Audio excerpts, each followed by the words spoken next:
When Joe Louis dropped brutal digs on Bruce Lee right in front of Chuck Norris, nobody saw Norris's epic clapback coming. It shut the room down in ways you won't believe. Hang tight as we unpack this legendary dojo showdown. It's packed with twists that'll keep you glued till the end. October 1978 brought a crisp chill to a Los Angeles dojo in South Bay. One late afternoon, sun filtered onto mats and a dozen eager students sitting in a semicircle, their white GIs pristine and faces calm. Joe Louis stood before them, his massive frame commanding respect even in stillness. At 34, he was at the peak of his fighting career, the undisputed karate and kickboxing champion whose lightning-fast combinations had earned him legendary status in martial arts circles. His dark hair was swept back and his intense gaze moved from student to student as he prepared to share wisdom earned through countless victories in the ring. Today we're going to talk about practical fighting, Louis began, his voice brimming with authority. I want you to forget everything you think you know about flashy techniques and movie magic. Real fighting is about efficiency, power, and speed. A young student near the front raised his hand tentatively. Sensei Louis, what about the techniques Bruce Lee used in his movies? The one-inch punch. And Louis cut him off with a dismissive wave. Look, Bruce was a good friend of mine. May he rest in peace, but let's be honest about what works in a real fight versus what looks good on camera. He began pacing in front of the group. All those fancy Wing Chun trapping techniques, the philosophical approach to combat, that stuff might look impressive, but in a real fight you need direct, powerful strikes. The students exchanged glances, some nodding while others looked uncertain. Louis continued his speech, unapologetic in his rigid tone. Bruce spent too much time on those traditional forms, the intercepting fist, the flowing movements. He demonstrated with exaggerated, almost mocking gestures. Don't get me wrong, he was innovative, but when it comes down to it, a good old-fashioned American karate chop will beat fancy footwork every time, especially in this era. Unknown to Louis, Chuck Norris had entered the dojo quietly through the back entrance along with a young aspiring writer, Rochelle. At 38, Norris carried himself with a different kind of confidence, quieter, more measured, but no less formidable. His friendship with Bruce Lee had been well documented, built on mutual respect and genuine affection. He stood in the shadows, listening to his old sparring partners' critique of their deceased friend. The truth is, Louis continued, unconscious of his audience expanding by two. Bruce reigned in a different time in martial arts, but he was way too slow for modern competition. All that meditation and philosophy can't help you when you're facing a fighter who can throw 3 kicks while you're still thinking about your next move. That was when Chuck Norris stepped into the light. Interesting perspective, Joe. The students turned in unison and Louis spun around, his expression shifting from surprise to a broad grin. Rochelle took notes on the series of events. Louis greeted Norris cheerily, dropping his previous rigid exterior for a millisecond. Just giving these kids some real-world advice about fighting. I heard, Norris replied, his tone neutral but his blue eyes sharp. Mind if I offer a different viewpoint? Your dojo, your rules, Louis said with a shrug, though there was something in his posture that suggested he was ready for a discussion.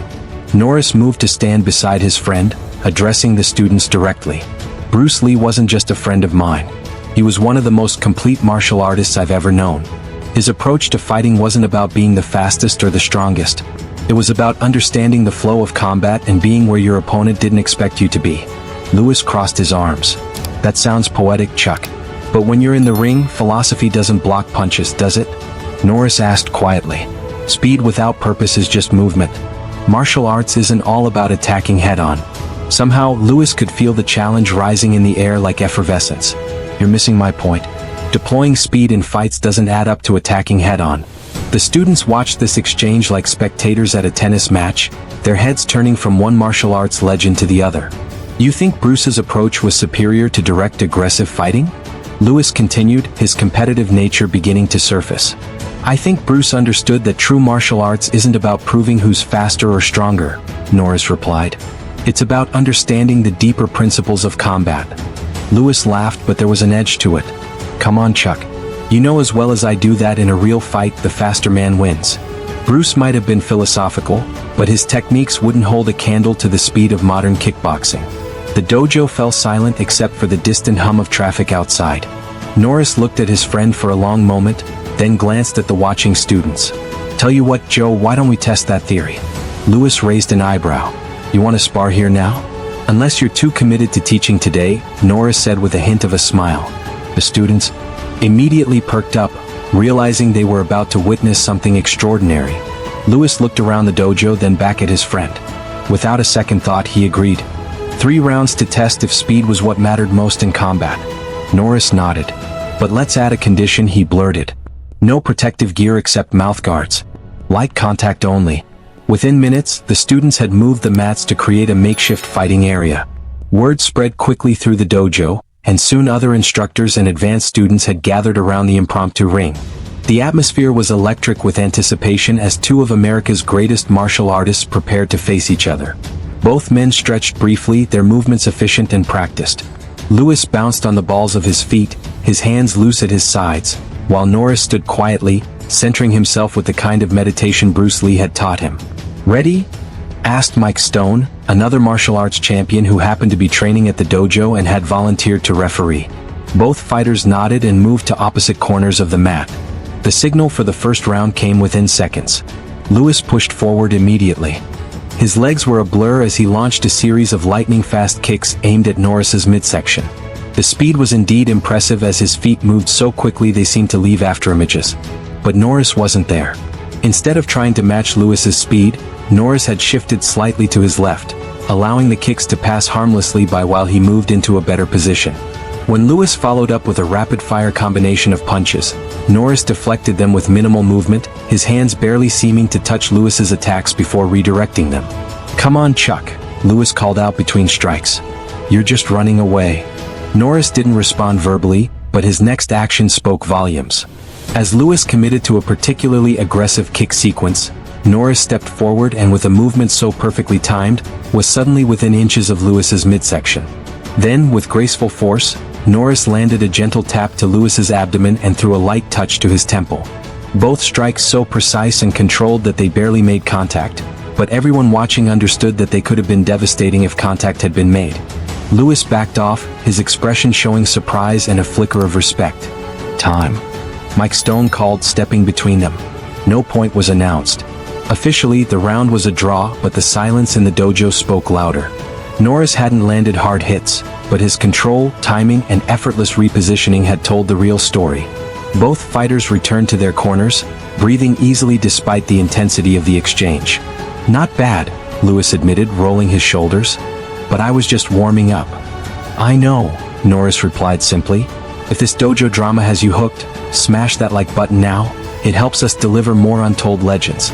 The second round began much like the first, with Lewis trying to overwhelm his opponent through sheer speed and aggressive combinations.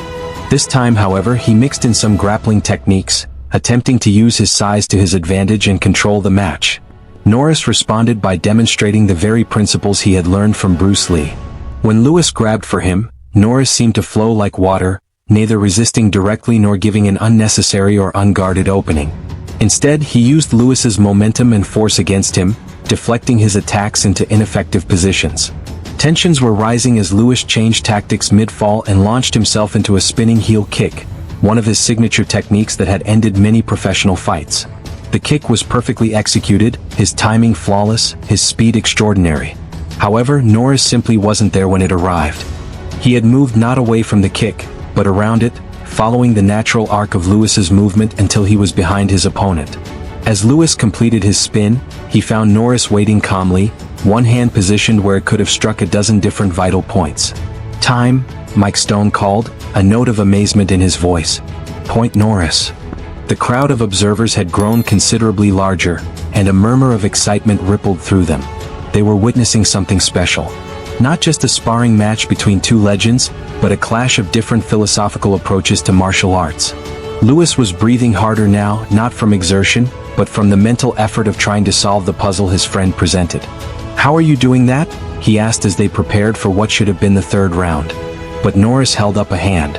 "Joe, before we continue, I want to ask you something." Lewis gave him the go-ahead, and Norris didn't hesitate. "Do you really think Bruce Lee was too slow?" Lewis paused, wiping beads of sweat from his forehead with the back of his hand.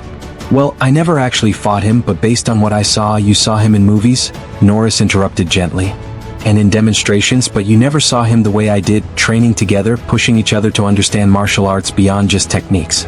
The dojo had gone completely quiet. Even the traffic outside seemed to have been drowned out. Norris was a proud master of both karate and martial arts. So, his words carried a certain weight, nudging everyone present to key into his understanding. Bruce once told me, Norris continued, his voice carrying clearly to every corner of the room, that being fast wasn't about moving quickly. It was about moving correctly. He said that if you truly understand distance, timing, and intention, you don't need to be faster than your opponent. You need to be where they don't expect you to be when they don't expect you to be there. Lewis looked around at the watching faces, then back at his friend who was still delivering his speech. For the past 2 rounds, you've thrown more techniques, moved faster, and used more energy than I have. But how many of your attacks actually reached their target?